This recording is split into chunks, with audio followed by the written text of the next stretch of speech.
Il y a des choses qu'on dit, ils veulent qu'on prenne une décision. Eh bien, la décision, elle est prise. Mais ceci, nous l'assumons ensemble. Il faut faire partir la junte, il faut faire partir Doumbouya et son groupe. Sinon, la démocratie est enterrée en Guinée.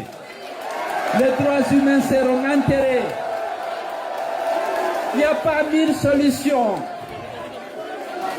Il nous a trahis, il a trahi le peuple de Guinée. Vous vous souvenez de ce discours? Je ne me lasserai jamais de le répéter parce que je l'ai soutenu. On l'a soutenu. Parce que son discours semblait répondre à nos attentes, à nos aspirations, à la démocratie, à la liberté. N'avait-il pas dit qu'il va mettre fin à l'instrumentalisation de la justice? N'avait-il pas dit qu'il allait mettre fin au piétinement des droits et libertés des citoyens, au dysfonctionnement des institutions? Bon, parce qu'on a tendance à nous reprocher d'avoir soutenu un coup d'État. Mais le discours qui a été décliné à l'occasion de la prise du pouvoir, dans la charte de la transition, c'était nos attentes et nos aspirations. Ce serait malhonnête de ne pas le reconnaître parce que nous ne sommes pas faits pour être dans l'opposition. Nous voulions faire la politique de manière plus civilisée, par le débat, par la confrontation de nos idées avec celles de nos adversaires. Il a promis, comme nous sommes honnêtes à l'UFDG, on pense que tout le monde est honnête. Malheureusement, ce n'est pas le cas. Alors, il faut le répéter parce que c'est important. Non, on se répète. Lorsqu'il dit qu'il va arrêter le piétinement des droits et libertés des citoyens, il l'interdit l'endurement. Il le met en bonne place dans la charte de la transition qu'il jure de respecter devant le peuple de Guinée, devant la plus haute juridiction de notre pays.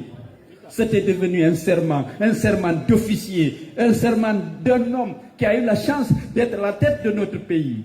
Lorsqu'il jure, nous pensions que c'était vraiment de bonne foi.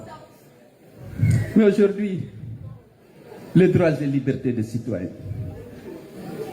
Où sont Fonike Mangé, Biloba, Marwan Kamara, Sadouni Maga? On ne peut pas ne pas le rappeler, parce que c'est un devoir de parler d'eux, de condamner les actes, l'injustice, la disparition dont ils ont été victimes. Sinon, on aura trahi le devoir si on ne parle pas d'eux.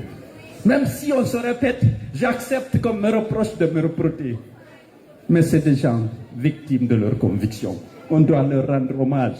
Nul ne sait aujourd'hui s'ils sont vivants ou pas, mais ils doivent savoir que derrière eux, il y a des hommes de foi, de bonne foi, qui ne les oublient pas. Où est aujourd'hui Aliouba? Le pauvre Aliouba, où est-il? Incarcéré, condamné à 2 ans de prison ferme, parce qu'il est leader politique. On ne peut pas ne pas répéter, on ne peut pas ne pas parler de lui. C'est un devoir.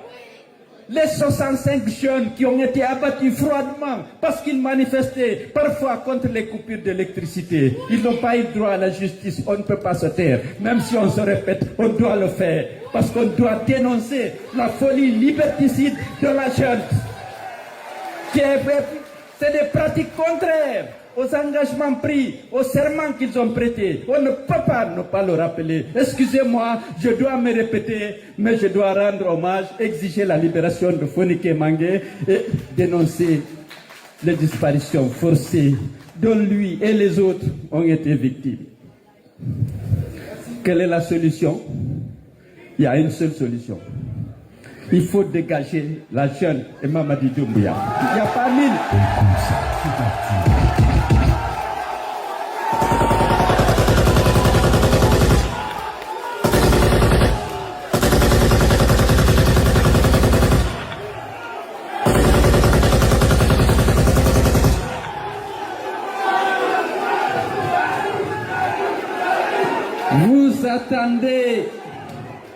Vous attendez à ce qu'on prenne position par rapport à la mascarade électorale annoncée pour le 28 décembre. L'UFDG ne s'associera pas à cette mascarade. Parce que vous savez, c'est un processus déclenché pour donner un semblant de légitimité et de légalité à la confiscation du pouvoir et à la commission du parjure.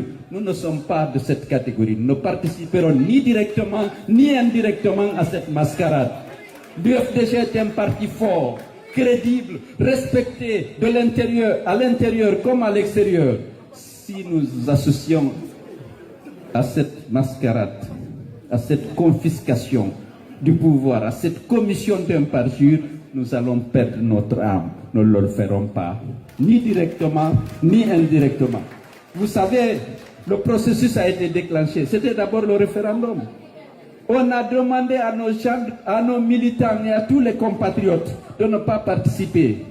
La majorité d'entre eux n'a pas participé. Mais qu'est-ce qui s'est passé? 91% de participation, 89,30% de vote favorable. S'ils réussissent son coup de force, les résultats qui seront publiés seront comme ceux publiés à l'occasion du référendum. L'UFDG ne participe pas à ça. Nous sommes des démocrates convaincus. Nous allons nous battre. Nous n'allons pas participer à l'enterrement de la démocratie et des libertés publiques dans notre pays. Que ça soit clair, nous n'avons pas de candidat, nous ne soutenons personne, on ne participe pas à une mascarade. On veut la démocratie vraie, où le peuple de Guinée, les citoyens en âge de voter, choisiront librement leurs dirigeants au niveau de la commune, au niveau de l'Assemblée nationale et au niveau de l'exécutif. Nous nous battons pour ça. Je dis encore une fois, on ne se bat pas que pour Cellou. On est convaincu que Cellou au pouvoir, il mènera les réformes pour que ces droits publics puissent être exercés pleinement par les citoyens. On se le bat. Mais pour l'instant, on refuse d'être complice, caution d'une confiscation du pouvoir par celui qui avait juré de ne jamais se porter candidat à l'élection organisée pour le retour à l'ordre constitutionnel. Donc, je crois que nous